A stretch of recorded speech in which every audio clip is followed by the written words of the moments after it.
Hi, this is DJ Tina, host of HMTV Canada E-Zine. On the phone with me today is Matt of the band The Matinee. Hi Matt, how are you? I'm doing good. How are you doing? Good. Are you resting after being out on the road all across Western Canada for the month? Yeah, we are. We actually got back a couple weeks ago, and that's, I think, the longest we've been out as a group. It was just over a month, so for the last couple of days, we were definitely ready to get back home, but we had a lot of fun. So, yeah, we've been taking it easy, getting back to our daily routines back here and just getting ready for some more touring coming up in the next couple months, and we're going into the studio as well, so we got a lot coming up, but it's kind of the calm before the storm right now. Damn, I wish I had been there. Tell me the highlights of the Air Force Base in Cold Lake, Alberta. Oh, that was one of the best shows like I've ever played. We got invited to play up on the Air Force Base, and we were playing at the mess hall on the base, and they had opened it up. I guess depending on what your rank is in the Air Force, they have certain like mess halls that you can go to if you're like a private or a lieutenant or a sergeant. But they open it up for all the servicemen up there, and it was a great show. And they kind of surprised us at the end of the night and came up and said they wanted to invite us back in the morning before we had to leave town to give us a full tour of all the facilities and the airplanes and everything. And it was amazing. It was really cool. We got to sit in the F-18s and the cockpits, and we were out on the runway while they were taking off and flying in formation above us, and it was definitely one of the coolest things we did on the tour, and one of the coolest things we've done as a band for sure. Having the opportunity to sit in an F-18 out on the runway is wild. Were there any planes in flight while you were playing live? No, not while we were playing live, or not that I knew of anyways. We were playing, it was pretty late in the evening, and I don't know if they still do. I guess I'm sure they do still do their training flights and their patrols and whatnot at night, but I couldn't hear any, but it was definitely loud, though. The next day when we were out there, I guess they used to fly them at the speed of sound or whatnot, and they were getting complaints because they'd get up to their full speed, and then all the residents would get all their windows broken on their houses because the sonic boom is so loud. But it's pretty crazy to be out there on the runway when these things are taking off right in front of you. Were you there at the SARS concert in 2003? No, we weren't there. They did fly an airplane over the concert that day. Oh, yeah? Oh, yeah. Very cool. It was one of the best concerts we've ever been to so far to date, where there are lots of people and the big bands. Yeah, no, they had a pretty good bill for that, if I remember. I remember watching that on TV. That was a pretty cool thing they did there. I wished I could have been there, but what are your live performances like? Are they crazy, filled with energy? They're pretty crazy when we had the full band. This last tour, we actually just kind of stripped it down. Like, we were touring with a good friend of ours, Katie Rocks. She used to be the singer in a Canadian band called Jackalope. She's now kind of doing a solo acoustic thing, and we were touring with her. So we stripped our lineup down to just three of us for this past tour, and we kept it kind of acoustic, but it was still a lot of fun. It was different takes on all of our songs. Like, we were kind of having to relearn how to play them with just the stripped down group. But we had some pretty crazy shows, and I think one of the things that we pride ourselves on is a pretty high energy show. So it's definitely a lot of energy and a lot of fun at all the shows, that's for sure. I hear the tour was a success. Did you have a good turnout of fans? Yeah, at a lot of the places we did. We played a lot of small towns. I mean, we only went out as far as the prairies, but we were gone a month, and normally when we do these Canadian tours and Western Canadian tours, you hit the big markets and then carry on to the next big markets and across the provinces. But we were playing like small towns like Cold Lake, which only has a population of 8,000, and like Rocky Mountain House, Alberta, some of these smaller towns. And I mean, we got decent turnouts at a lot of them, but it was just cool to be playing at some of these venues where they hardly ever have live music, and I think people really had a good time and really liked us for the most part. It would be a treat for the people who don't get a lot of that in the area. Oh, absolutely. That's one of the things we heard at the Air Force Base more than anything as well. It's like those guys don't ever, well, I shouldn't say never, but rarely do they get any kind of live entertainment period coming through up there. Like Cold Lake, where we played, it's not in the very north end of Alberta, but it's a ways up there. And they don't, a lot of these small towns don't have acts coming through at all. So it's it's kind of a big deal for them, and it was really cool for us to be playing because we got a lot of great feedback, and a lot of people were a lot of these people, to see a big band, have to drive hours into the big cities to see a lot of the bands they like. So I think a lot of these people were pretty stoked that we were there. How were CD sales and the Matinee merchandise? They were great. We sold out of CDs with about a week left in the tour. We actually we were burning discs because actually maybe not a week. There's about 4 or 5 days left, and we ran out of discs. We had cases and whatnot, so we were having to burn CDs to sell, and we were just kind of selling them for half price because we didn't think we could get them FedExed out quick enough. But it was great. We sold out of CDs and sold a ton of merch, so it was definitely good on that end this time around.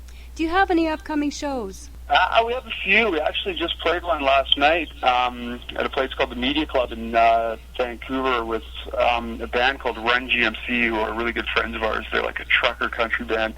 And we had a bit of a late one last night, but we got a few coming up in and around Vancouver and up in the Okanagan here in BC, but we're kind of taking it easy till September, October. We're getting a bunch of new songs put together for when we head into the studio, and back, when fall hits, we're going to be back out on the road for definitely, a few weeks for sure. Can you tell us about your Reach Out tour? Was this campaign successful in the high schools and colleges, raising awareness for psychosis and mental illness? Yeah, well, the Reach Out tour approached us at the beginning of the school year. Actually, our singer and our bass player were playing in a different band who was actually contracted to do the Reach Out tour, but we kind of took over for them at the beginning of the this last school year. And basically, it's a really great gig for us, and it's just a really great presentation. It's put on by the BC Schizophrenia Society and a group called the Mind Foundation, and they basically travel all throughout BC to high schools, colleges, even prisons. We've played in prisons and jails to inmates, which is pretty wild.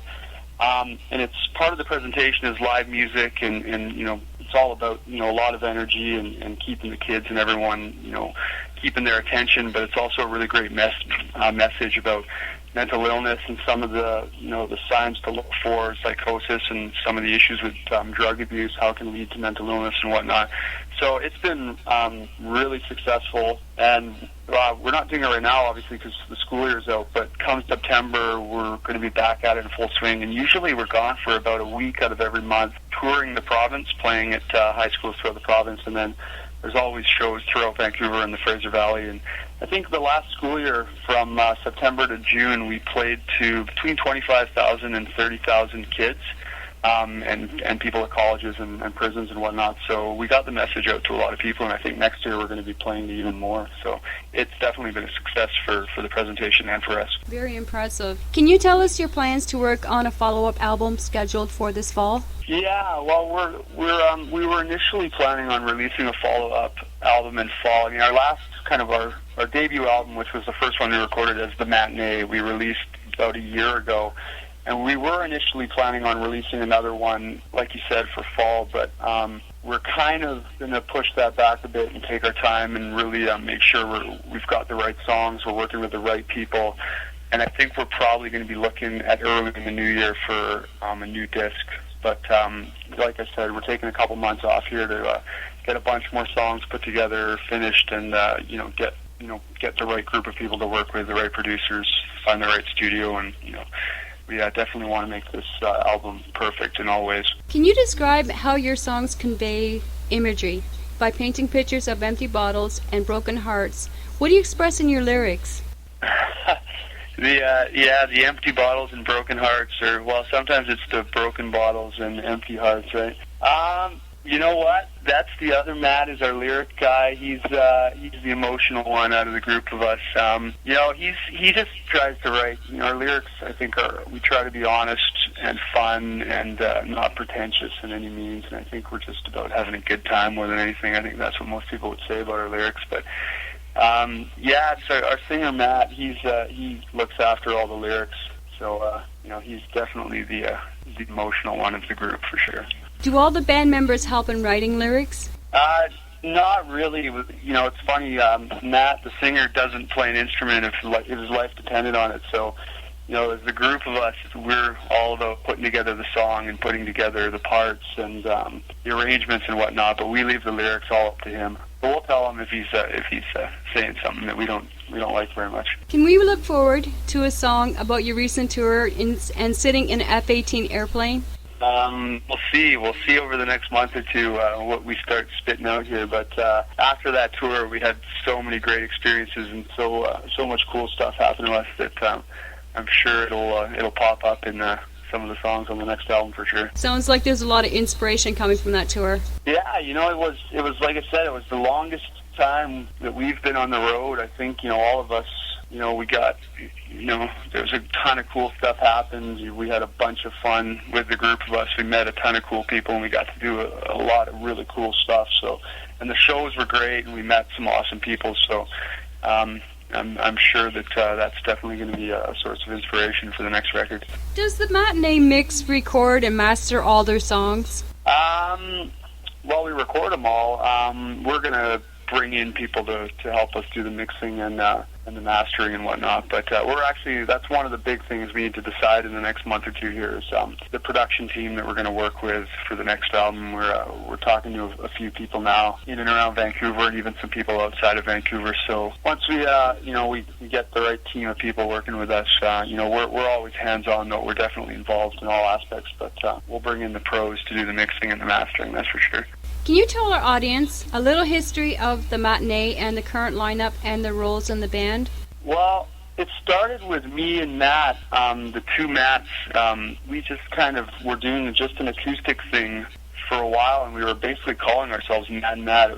We were playing coffee shops and bars and whatnot, just writing songs together. At the time, the singer Matt was playing in a couple other bands, and I was playing in a couple other bands. We were just doing it as a hobby.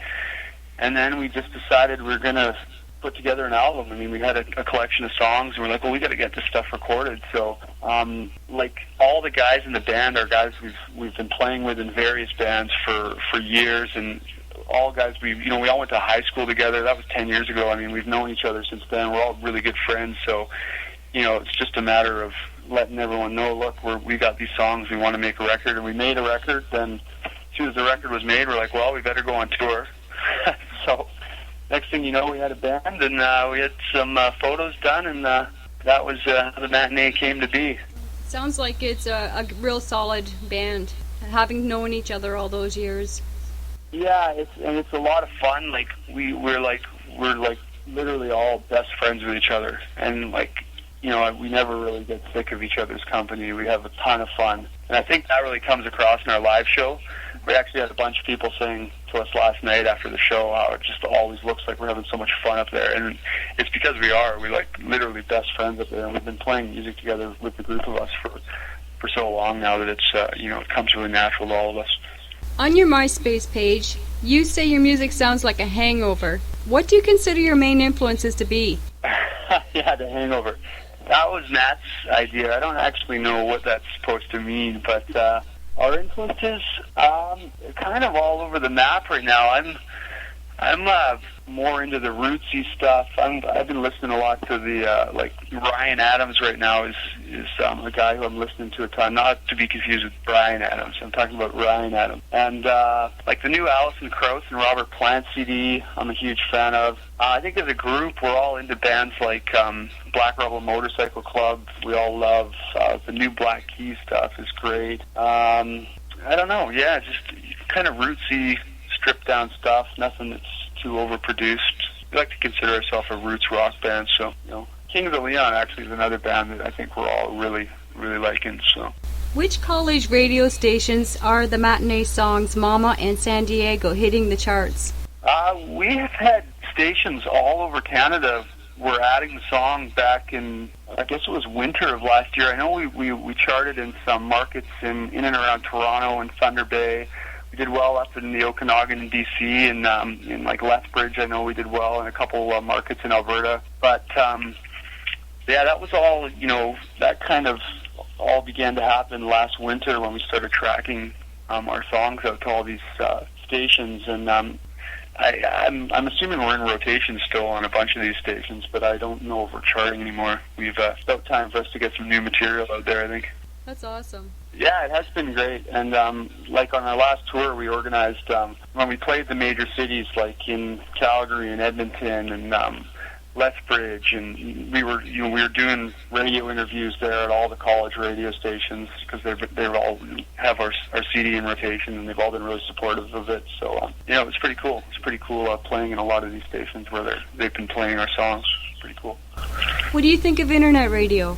Internet radio is great. I'm a huge fan of podcasts, like the CBC podcast I listen to all the time. And I think internet radio is to be the big thing now. I mean, it's taking off so huge. I'm a huge fan of internet radio for sure. I think we all are.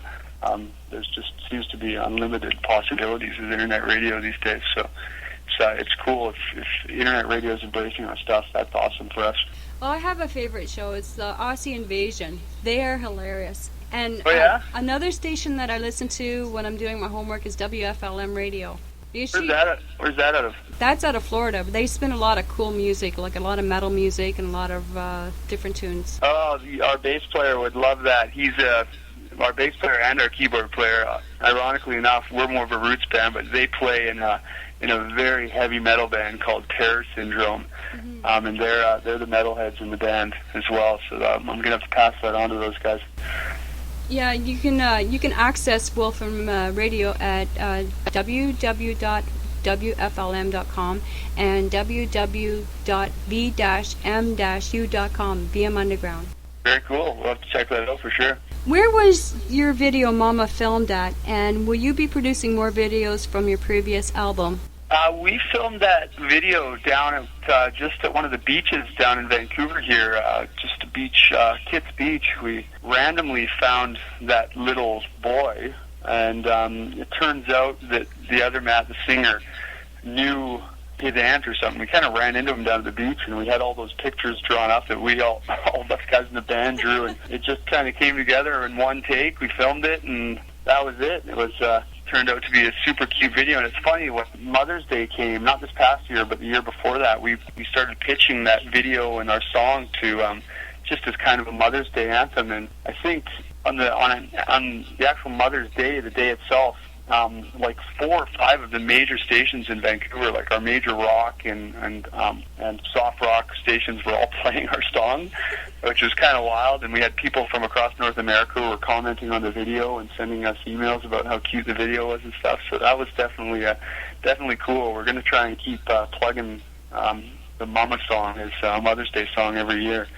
But as for videos from the previous album, we don't have any plans for videos for songs from the previous album. We're going to probably focus more once we get some new songs done.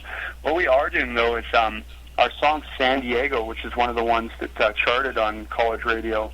We're in the process of re-recording part of the song in Mandarin. So we're going to try and market, we're really going to try and jump on marketing ourselves to an Asian market. So we're going to do some re-recording in Mandarin in the next month, I hope. So that's a big market we want to hit, is the Asian market for sure. Was Blue Collar Records created upon the shoulders of the Matinee and the day release program music? Yeah, Blue Collar Records was basically just kind of record, I guess you can call it a company or a label that we just decided to kind of create, and we initially used it to do our tour promotion, and we were just kind of, using it to market bands of, friends, bands and whatnot, but it's just kind of become our own little independent label. We're not really doing a lot with it now. We're just kind of trying to get success as a band, and then once we can get some more success as a group, we're going to start investing a little more time into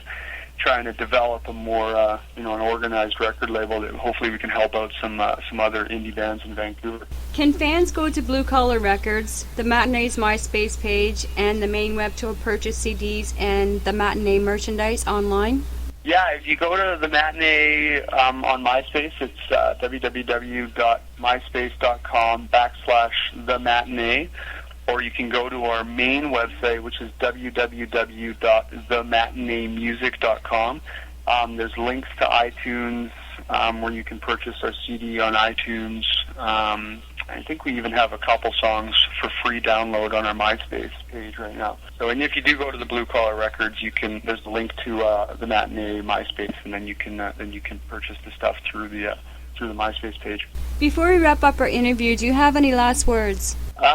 We're just looking forward to the next couple months. It's good to be back home, but like I said, in a couple months' time, we're hopeful to be getting to work on our next album. And I know we've already got a 2-week tour planned of Western Canada for October that's pretty much booked, and then starting in September, we're back going full tilt with the Reach Out tour. We're going to be at high schools throughout BC. I think we're even going to be hitting the Yukon up north. So yeah, for the beginning of next year and this fall, it's going to be a busy time, and I hope more and more people are going to start hearing the name The Matinee. Thank you, Matt, for allowing our e-Zine to interview The Matinee. You rock. Thank you. You rock too, DJ Tina.